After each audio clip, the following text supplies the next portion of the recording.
What's that? All right. Oof. Needed that one. The Knicks win by a final score of 8,476 to 47. I don't know. I don't know what the final score was. I don't care.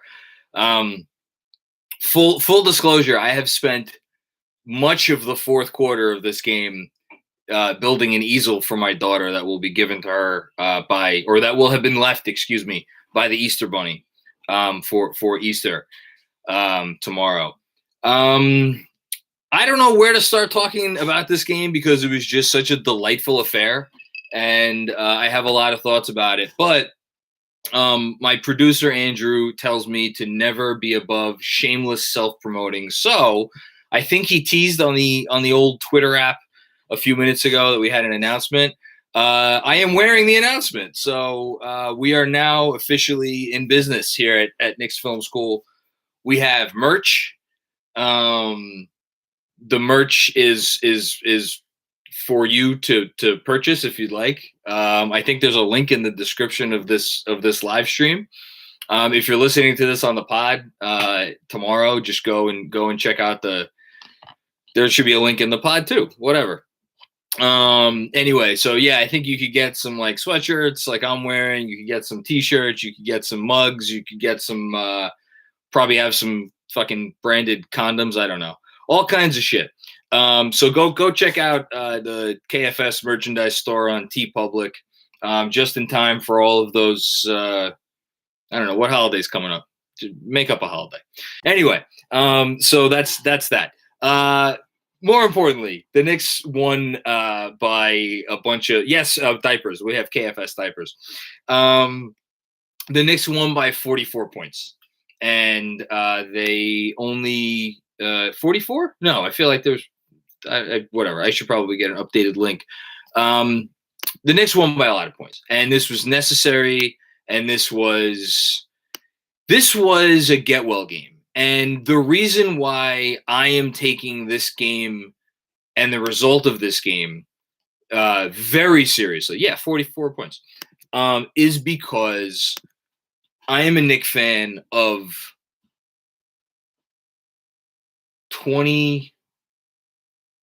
going on 28 years now, because I first started watching games in 93. It's 2021. So 28 years. And I have seen a lot of bad shit happen to this franchise. And we had the Miami game left a bad taste in all of our mouths. The Minnesota game left a worse taste in my mouth. And now, after the Dallas game, we were all mentally prepared to be like, oh shit, it's a 3-point game against the Pistons with 5 minutes left.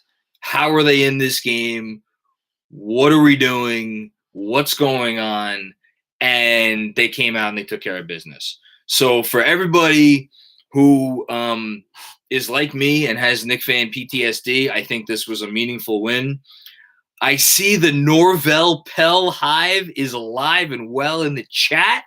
I love it. Norvell Pelle is awesome.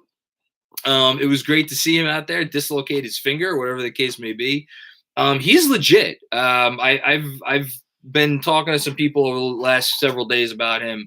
He's a player. I think he's going to be a guy. And for anybody who doesn't know, for anybody who doesn't get the newsletter, this is a kid who once upon a time, Norvell Pelle, ranked number 1 in the country at his position. Briefly, but by, I think it was Rivals.com. He was the number 1 center in the country. So that was cool. Yes, give Pelle the max. Julito. Love it. Anyway, so I could hear my wife watching me in the other room. Anyway, so yeah, I mean, it was great to see him out there. He's a good player. He's a talented player. He just bounced around. The only reason he didn't go to college is because he had academic difficulties. But I'm excited for Norvell. Someone got a shirt. Thank you, Matthew. But before we get to Norvell, before we get to the last few minutes of that game, I do want to say that there was a lot of ways that they could have come out tonight. They could have come out. First of all, this is the second night of a back-to-back. They had to, after that desultory loss last night, they had to get on a plane, fly to fucking Detroit. Detroit. Who wants to go to Detroit? Not me. Although Buddy's Pizza is very good.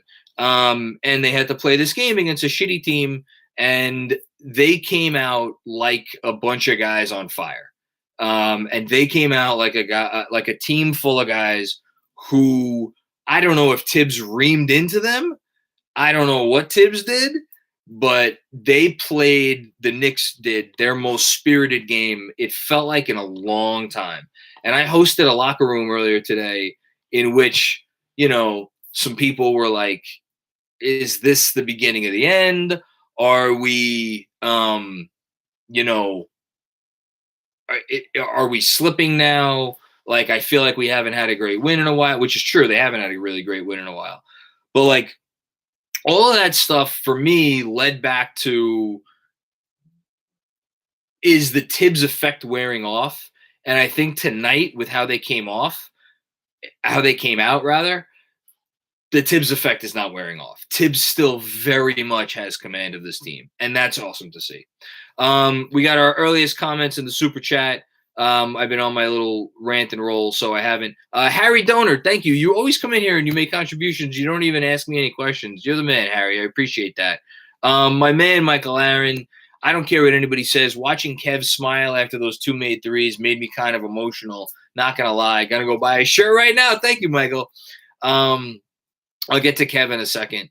Robert Cross, after tonight's performance, is it fair to say that Kevin Knox will be a future recipient of the Sixth Man of the Year award?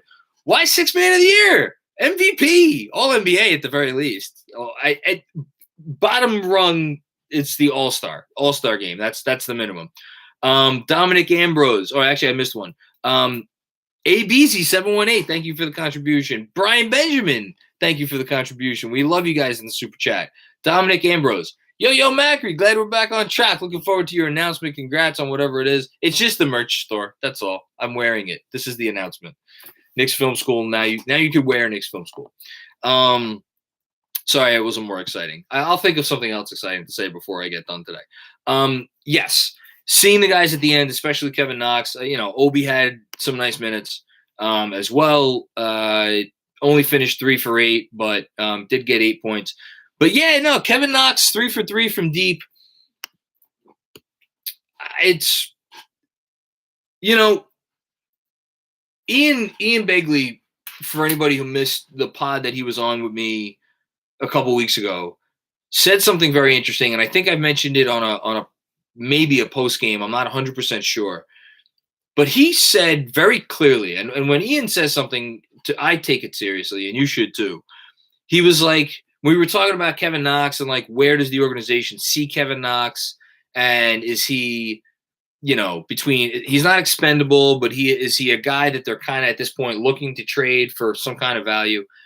And Ian said very clearly, he's like, do not take whether or not somebody is in the rotation as a sign that the organization has given up on them. And I forget his words. I'm paraphrasing, obviously, but he was crystal clear about that. And I think there's a chance, maybe slightly, hopefully, that just because Kevin Knox hasn't been playing a whole lot doesn't mean that the organization is out on him. It just means that they're taking it from the ground up after what has been 2 essentially wasted years. We got a bunch of more comments in the super chat. The Pell Hive is alive and strong. You'll love to see it. Forgotten NYC. Obi's starting to get into a groove with a couple great games in a row. Trust the process. Exactly. That's to what I spoke about a minute ago. There's a reason they convinced Johnny Bryant and Kenny Payne to stick around and not take those college jobs. Because there's more work to be done with guys like Obi Toppin and Kevin Knox. Vivek, man, you're too generous, my man. I miss you. We got to create an NBA Jam rendition shirt with you and Jeremy, or me if Jeremy refuses. How about just you and Jeremy? Anyways, I'm not being Pippin stingy tonight, but this is for Pell stealing Trier's digits. Yes, the Norvell Pelle hype. Thank you so much, Vivek. You're the man. And thank you always for just being great on Twitter and always promoting everybody's content. And Just being a great fan and a good dude. Anthony Sixto, is Obi very slowly figuring it out, or am I just being hopeful? Can we copy and paste this version of Alfred? I thought Alfred was mildly useful tonight. I think what did he end up with? Did he get his 10 assists? No, he fell short. He got 9 assists. Yeah, I mean it was good to see Alfred not be a complete suck. That said, in a game when the Knicks collectively as a team shot 54.4% from the field and 48.7% from deep, somehow Elfrid Payton manages to go 4 of 12 and 1 of 4 from 3. Only Elf. We love you, Elf. It's okay. You won the game. That's all that matters here.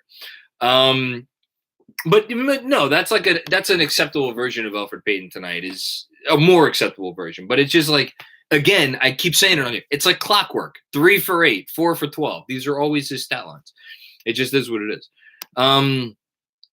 Who else should we talk about? I've been talking for 11 minutes and change, and I have not explicitly yet mentioned the man who came out and scored 20 points in the first quarter tonight, and absolutely set the tone for the game. Actually, no. I'm not putting it all on Julius.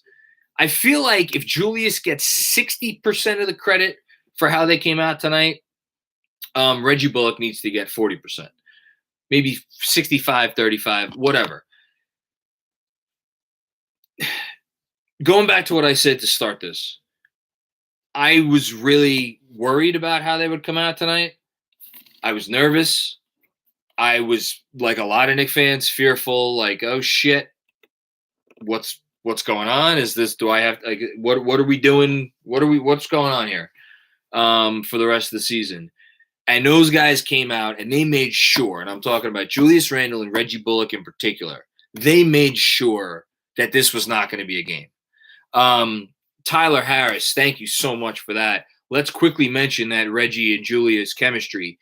They are now approaching levels of, like, I'm trying to think what's the gold standard for chemistry in the NBA. It's got to be Jokic and who? Jokic and Murray? Jokic and someone. It has to be Jokic and someone. I'm sure I'm forgetting someone. But like their connection, their 2-man game, and how they play off each other, and how Julius will, like, in one motion, give the pass to Bullock behind the 3-point arc and set a screen for his man, and Bullock just fires away from. It's just, that's beautiful basketball. And what made it so encouraging tonight was not only the how they were defending and they were playing their asses off on defense tonight, but there was not only passing, because that's the thing. We always hear commentators and people talk about, well, they're not moving the ball. It's not about just moving the ball. It's about, to paraphrase the great Walt Frazier, moving the ball and moving yourselves. And they were moving the ball tonight, but they were also moving themselves with a purpose. And when they move, when you saw someone tonight come out and move the ball, as soon as they move the ball, they would dart to somewhere else on the court. And it's that kind of life on offense, oftentimes, that we have not seen from this team. And we certainly haven't seen it from the starting 5. So to see it tonight was absolutely awesome. And Julius and Reggie together, kudos to them. Chip Murphy, congrats on the merch, Macri. Thank you, Chip. Congrats on a very nice article for Hoops Habit. I am waiting to see if maybe they sign Marquise Chris. Pelle was supposed to go to St. John's. Yes, he was meant to play at the Gardens. I remember reading that somewhere. Good call on that one. What else do we have here? I love that this is just all Norvell Pelle hype tonight. So shout out to Julius. Shout out to Reggie Bullock. Nerlens Noel, I mean, he had 4 blocks and 2 steals. Very active defensive presence. You love to see it, although whichever Plumlee is on Detroit was getting him a little bit in the second quarter there. Haven't mentioned RJ Barrett tonight. RJ Barrett, quiet game. But how about this? 14 points on 7 shots for RJ Barrett. I am going to go out on a limb. And I'm probably going to be wrong. but I feel like this is the first time RJ has had a game where he doubled his, like, the amount of shot attempts he had. His point total doubled the amount of shot attempts that he had. If someone wants to check that, Andrew, if you want to check that, Zach Levine is in the chat, of course. Hey, Zach, come to us in free agency a year from now. What's the difference between Norvell and Embiid? Nothing. I think Norvell is probably a little bit better. So shout out to Nerlens Noel, RJ Barrett. Like I said, good game. Nice. Taj. Love me some Taj. Derrick Rose, nice minutes. Alec Burks only had to play 15 minutes. You love to see it. Emmanuel Quickly, 3 for 6, 12 points. He's a guy that definitely gets double his shot attempts worth of points.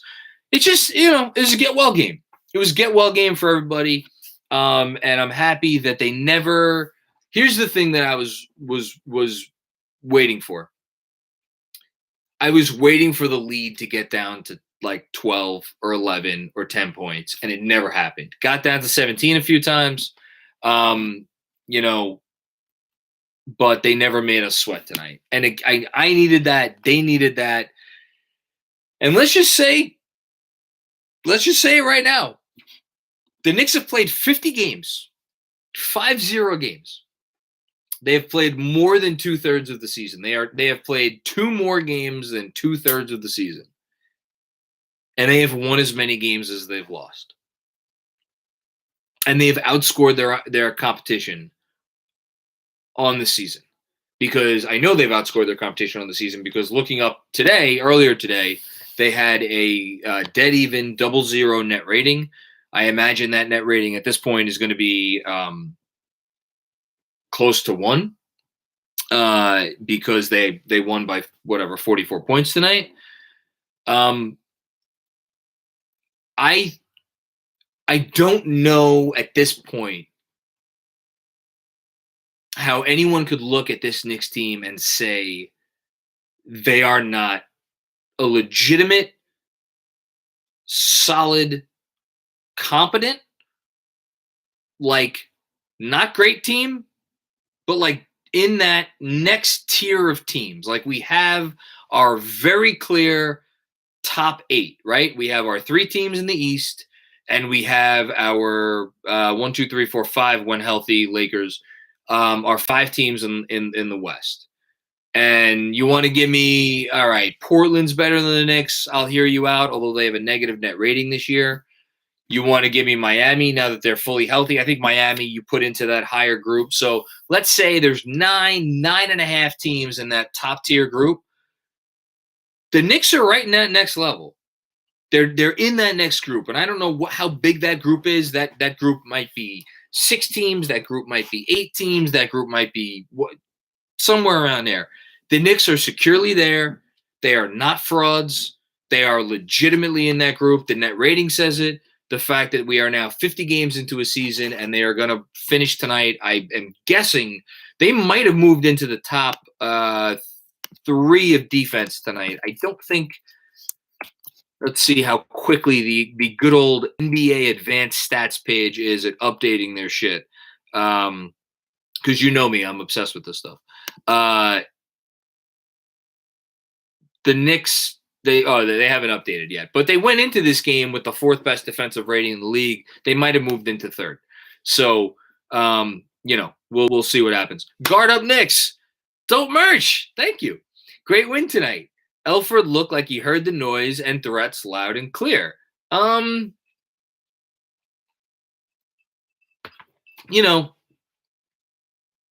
gonna elf. He needs to be the best version of himself. I will say this, and it's tough for me to talk about Elf because I was the guy that came to his defense when they signed him because I believed then that it was the right move. I believed then for $4.7 million on a 1-year deal, he was worth it given what the market was, given what the other point guards were getting, given what the Knicks' other options were. I stand by that stance. Was it the right stance? Probably not, given how he's played, because he's been bad.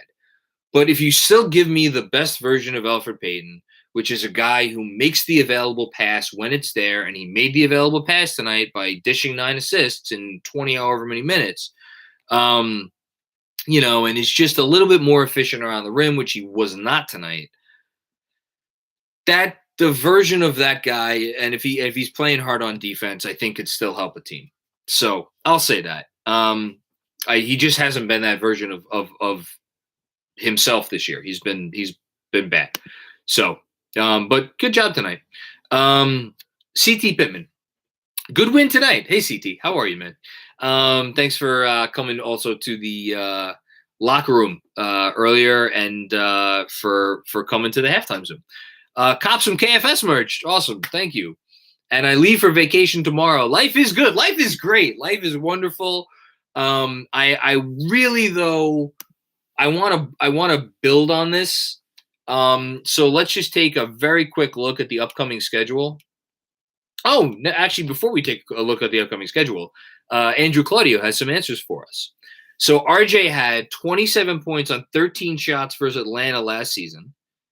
He had 24 points on 11 shots versus the Clippers last January. And then 23 points on 10 shots versus Miami a week later. And then 12 points on 6 shots versus Orlando in February of last year. So this is the 5th time RJ has done this. Doubled up his shot attempts in terms of his points. So, good stuff all around. Let's take a quick look at did Macri make some happy Obi moans?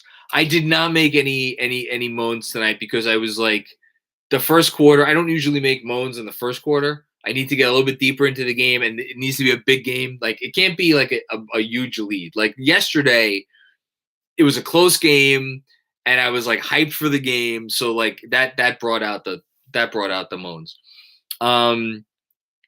Let's look at the upcoming schedule for the Knicks because, as I said, we're 25-25. We got 22 games left. 22 games left. Is UCLA really up 1 with 5:30 left? Holy shit. I may have to end this live stream earlier to go watch the end of that game. Miso Obi. Miso Obi. Well done. Next couple games. I've lost my composure. Me, I can't even continue the. I'm done. I'm just done. Miso Obi. Let's look at the next couple of games. We go to Brooklyn.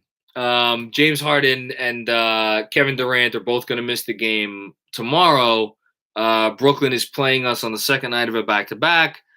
Who knows? For all we know, KD, Harden, and Kyrie are all going to play. For all we know, maybe none of them will play. We'll see. Then we go to Boston on Wednesday. Friday starts a 3-game homestand. We are home for Memphis, home for Toronto, who just beat the Warriors by 8,000 points. And then we're home for the Lakers, who should still be without Anthony Davis and LeBron James. Then we go on the road, New Orleans, Dallas, and then I have a feeling the 6-game homestand that I think will come to define our season, because I think that looking at the next 5 games, I think you're looking at 2-5. Or sorry, 2-3. Excuse me. I think you're looking at 2-3. If we could sneak out a 3-2 with, again, at Brooklyn, at Boston, Memphis home, Toronto home, Lakers home, and then New Orleans, Dallas. Man, shit. I would sign for 3 and 4 right now for those next 7 games. I would sign for 3 and 4 for those 7 games. Again, 4 on the road, 3 at home. None of those games are gimmies. I would sign for 3 and 4 right now. Let's assume they get to 3 and 4 there. At some point, someone else in the East is going to make a push. And then you have your 6-game homestand against New Orleans, Charlotte, who is probably now going to be, or actually is going to be without Gordon Hayward, Atlanta, Toronto, Phoenix, Chicago. They could win every one of those games. They could lose every one of those games. that 6-game homestand, I believe, will come to define the Knicks season. Because if the Knicks wanna, I am as underestimating the Pell factor. They could go 7-0 because of Norvell Pelle. If the Knicks want to fuck around and really get a top 6 seed, sneak in there, you got to go 4-2, 5-1 on that homestand, and then go into that final West Coast swing where you're starting at Houston, at Memphis, and then Denver, Phoenix, Clippers, Lakers. Like, hit the ground running as you go into that West Coast swing so you could weather that storm. It's like, I feel like that 6-game homestand is really going to come to define their season. I'm not putting anything past this team. If you told me they're going to be a 6 seed, I would believe you. If you told me they're going to wind up as the 9th or the 10th seed, I would believe you. I don't know. But I will say this. I feel a lot better, even though it was the Pistons. I feel a lot better about this team now than I did, 24 hours ago at this time, because they just came out and they meant it tonight, and they put their foot down. And sometimes you just got to put your foot down against a shitty team, and that's what they did. So credit to the Knicks, credit to Tibbs, credit to Randall, credit to Bullock, credit to everybody who played. Most of all, credit to Norvell Pelle. Where can I order my Norvell Pelle Knicks jersey? That's what I really want to know. Forget the KFS merch. I need my Norvell Pelle jersey. Maybe the Easter Bunny will leave that for me tomorrow. Although my wife told me I'm getting a Cadbury cream egg, so that'll have to do. I think that's it. I kind of want to watch the end of this game. So if y'all don't, Andrew, let me ask my producer. My producer is essentially the guy that tells me what I'm allowed to do and what I'm not allowed to do. Andrew, am I allowed to end the live stream now so I can watch the end of the Final Four game? I'm gonna wait on your word. Man, 75-74. Shit. Yeah, this is looking like a good game. It's a good night to be a Knicks fan. That's the last thing I'll say. It's a good night to be looking. Chicken cutlet time. Yes, Jonas Plow. It is chicken cutlet time. I'm going to heat up a chicken cutlet. I'm going to watch the end of this Final Four game. Andrew's he's freezing me out. I don't know what that means. Maybe is he giving me the silent treatment? Oh, here we go. Go ahead. New pod Monday morning. Yes. Come back, folks, for a podcast on Monday. Rate us, review us, give us a thumbs up, buy a coffee mug, have a cocktail. To everybody who celebrates, happy Easter. I hope you enjoy your time. If you're going to be at a gathering with people who even if they are vaccinated, do yourself a favor and wear a mask. My wife is telling me she needs help putting together the easel. I'm coming right in, baby. I love you, and I love you all. Thank you for watching another live stream. This one felt really good. Enjoy it. Sleep easy tonight, and we'll be back with you very soon. So cheers, everybody. Be well. Oh, check out the merch store. Now I'll sign off. Be well.